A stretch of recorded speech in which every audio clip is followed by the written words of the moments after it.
Have you ever looked at a photo of yourself and just felt completely shocked? I mean, as normal as you look to yourself in the mirror, why do you suddenly look so strange on camera? And right then, a question hits your mind. Do I actually look like this? Honestly, let me tell you something real.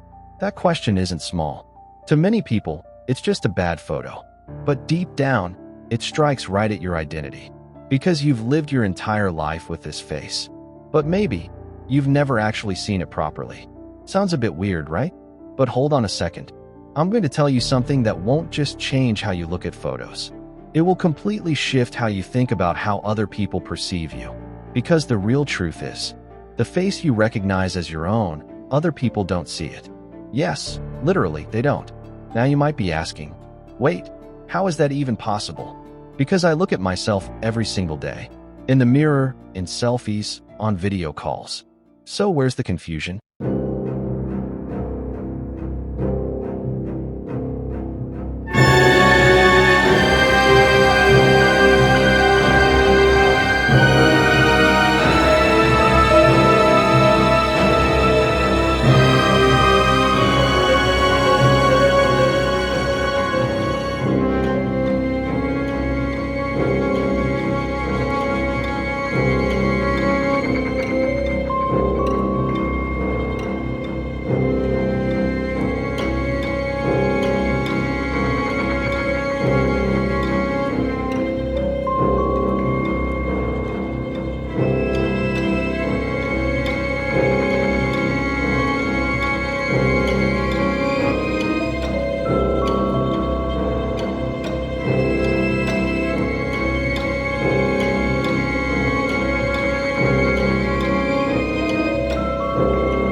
The camera isn't the whole truth. And the mirror isn't the whole truth either. Asterisk asterisk. Because in real life, people don't see you as a frozen frame. People see you in motion. When you speak, when you look away, when you let out a slight laugh, when you look confused, when your eyes light up with excitement, when you pause trying to find the right words.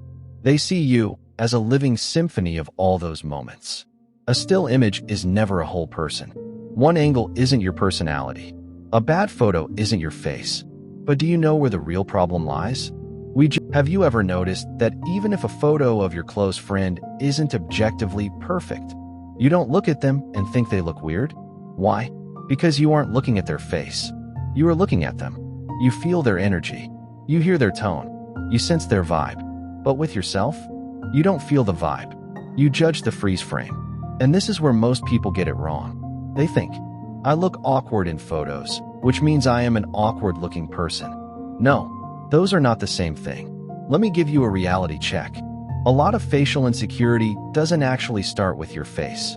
It starts with comparison. You compare your everyday face to your absolute best mirror version, to your best lighting angle, to a filtered selfie, or to the curated faces you see scrolling through social media.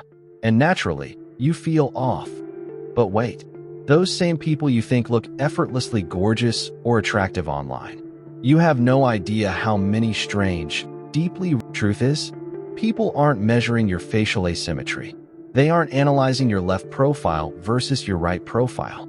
People usually notice how you make them feel, whether your presence feels safe or tense, whether you hold eye contact or shy away, whether you laugh naturally or force it, whether you are comfortable in your own skin or constantly trying to hide.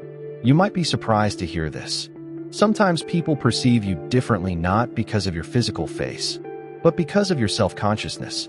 Because insecurity shows up physically in your body.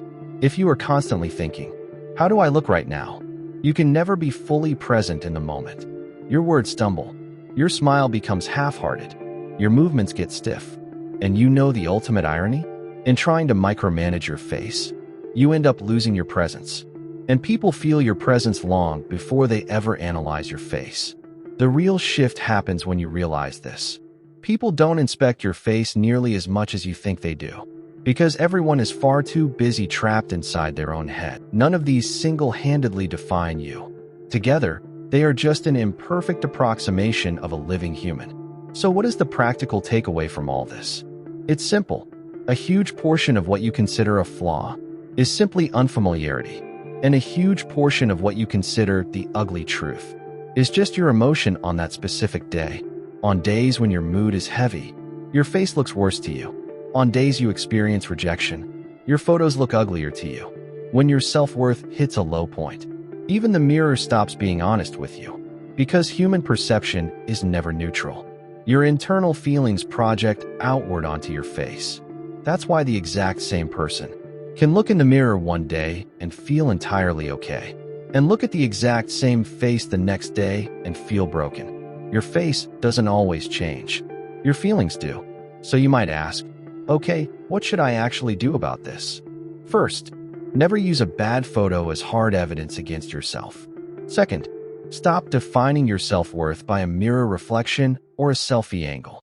Third, when you are around people, focus less on managing your face and more on just being present.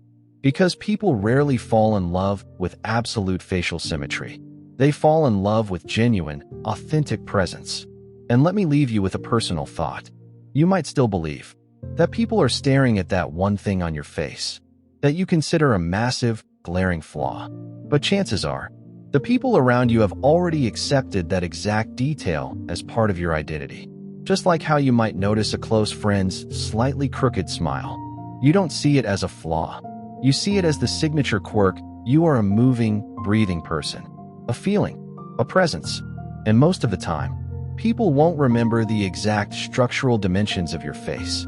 They will remember how it felt to be in your presence.